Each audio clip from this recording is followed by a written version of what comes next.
3, 2, 1, orange arms! Hey everybody, what's up? This is me, Nerfan16, Retro Kid here on YouTube, and here is my series finale review of Kamen Rider Gaim. So let's get to the nitty-gritty out of the way. I am going to start mainly talking about the final arc first, before getting into the series finale. Mainly because I've been a little bit behind on Gaim reviews. Spoilers ahead in case you guys haven't seen the final episode or was waiting around for the TV Nihon subs. I mainly found it off Acer.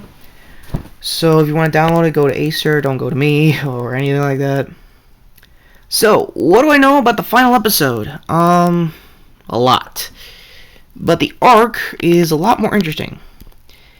So yeah, Yugarashi kind of got destroyed by the Overlords. Gaim and everybody teamed up to pretty much take down the Overlords. Once that was over, Baron kind of went a little apeshit. Finally succumbing to what I believed was Cobra Kai syndrome. And pretty much wanted to take the rest of the team down. Being the new Overlord of his own, he got cut later on in the arc and somehow suppressed it enough to turn into an Overlord of his own while keeping his rider forms. Michi, on the other hand, went long gone bye-bye and killed his brother. Or so he thought. There was an Energy Rider versus Warning Driver form of both his brother's forms. And despite how it ended up being a movie episode later on, that was pretty much a really good fight. I'll get to more about the movie episodes later. So yeah, overall on the final episode, a lot has basically happened. Kota finally got his real complete form, Fruits Basket arms, I believe.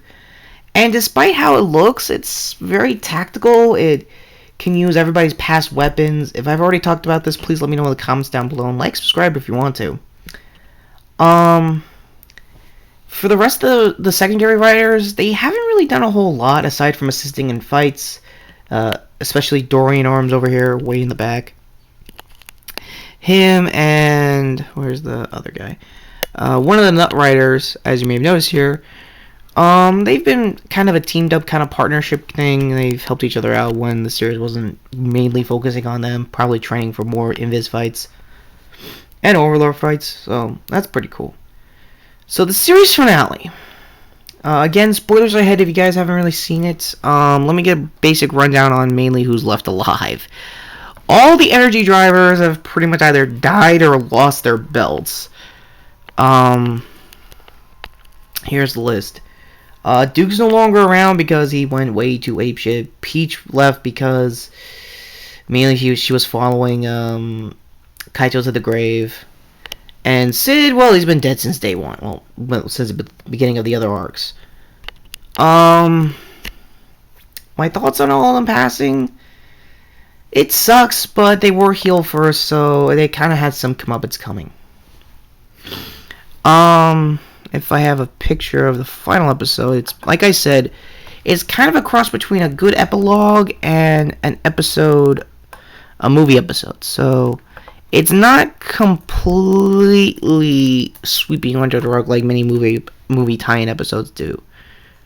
If you have seen the summer movie in Japan, and you know who the hell I am, hi, how you doing? For one, I'm really taking my time here, finding screen grabs of the final episode.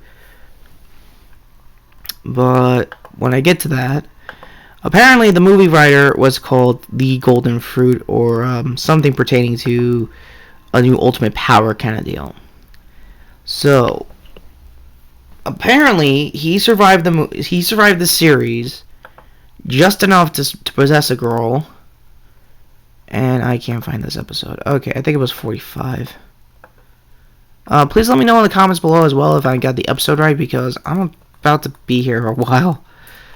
Sorry about that. Let me cut the camera. Yeah, never mind, it was 47, my apologies. Sorry for the cutaway.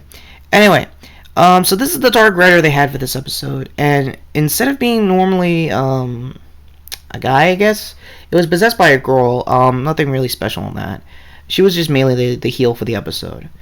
And everybody just got their asses handed because, again, in the finale arc, everybody lost their belts. Kota went to another world to pretty much restart the evolutionary cycle, I assume, and not be a bag of dicks to the human race. So Kota had a lot on his plate, at least for his end of the series ending.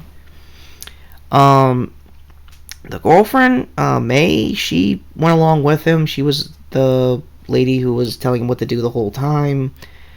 Kaito is definitely gone. He's just, I guess, being nostalgic as a ghost or some stuff like that. So, what do I know about this Dark Rider? Well, turns out, yes, this one is a sort of movie exclusive. And, like I said, movie exclusives do one of two things. Either distract you from the story, or distract you from the story. It was cool at first to tie it in with maybe, I don't know, TOKU or whatever was really going on with the Heisei versus Showa era.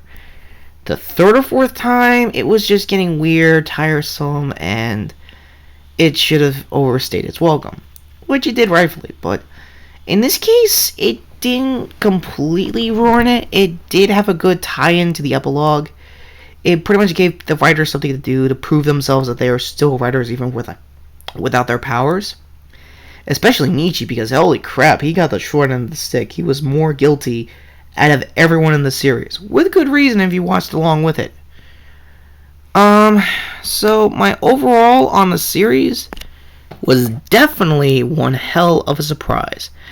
I thought this was going to suck from the beginning, and knowing that Kota and everybody worked their asses off just to keep the city alive, the town, even taking down Yugarashi early on, was probably really hard for them. And I really do feel sorry for the characters, and I am definitely thoroughly surprised that this show turned me around. I hope Drive could do the same. So with that said, this is NerdFan16, RetroKid here on YouTube, and wow, that is one hell of a Dark Rider.